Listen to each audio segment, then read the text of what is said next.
Hello everyone, my name is Ashwin Konkimalla and I'll be showing you my 15-1-12 term project, What If NBA Edition.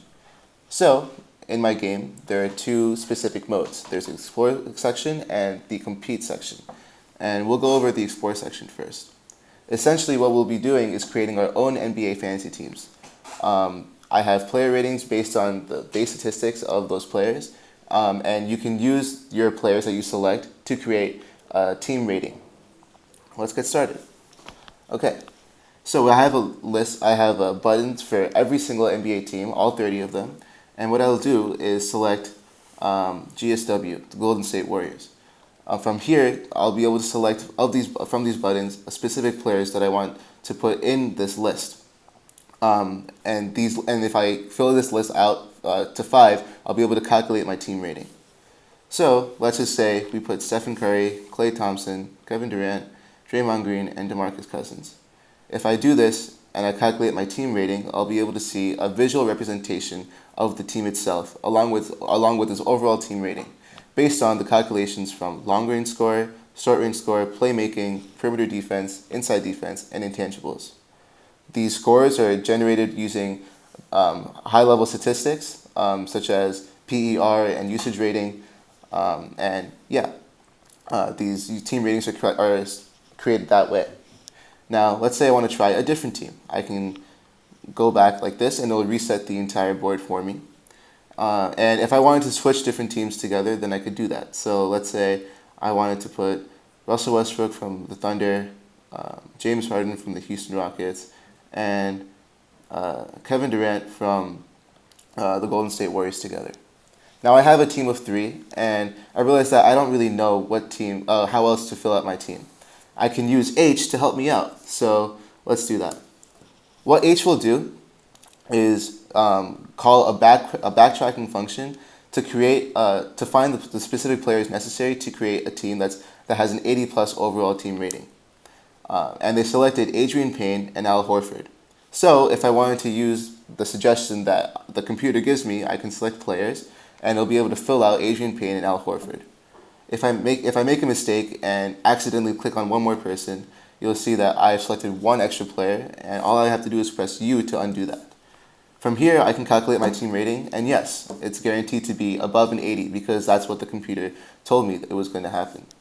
So let's say I didn't want to use these suggestions. I could press U to undo again and create my own team. I just remembered that I can use Anthony Davis, who's on the Pelicans, and I can use DeMarcus Cousins, who's on the Warriors again.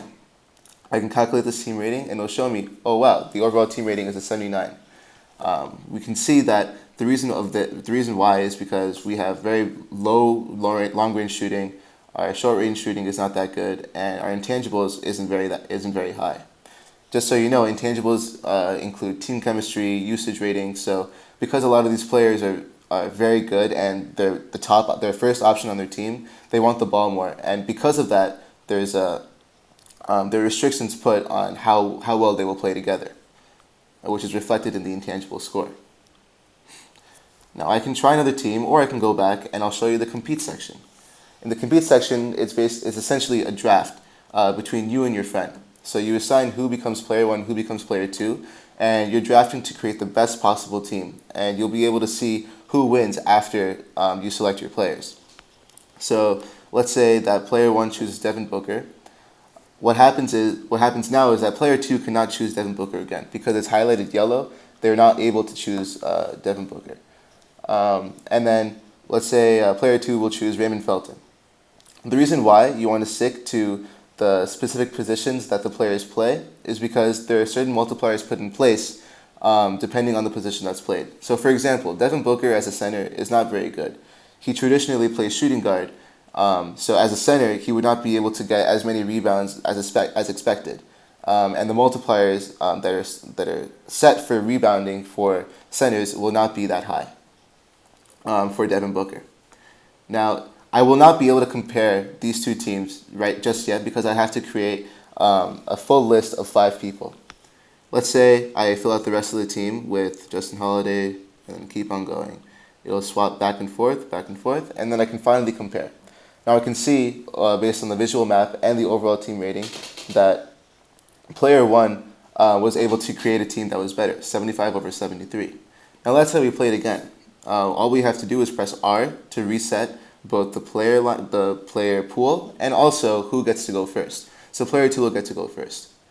If you didn't like any of these players, which are randomly selected from the CSV file that I'm getting all this data from, all I have to do is press R one more time, and again, and it'll keep on repopulating the player buttons here. All right, thank you for listening. I hope you enjoy my term project.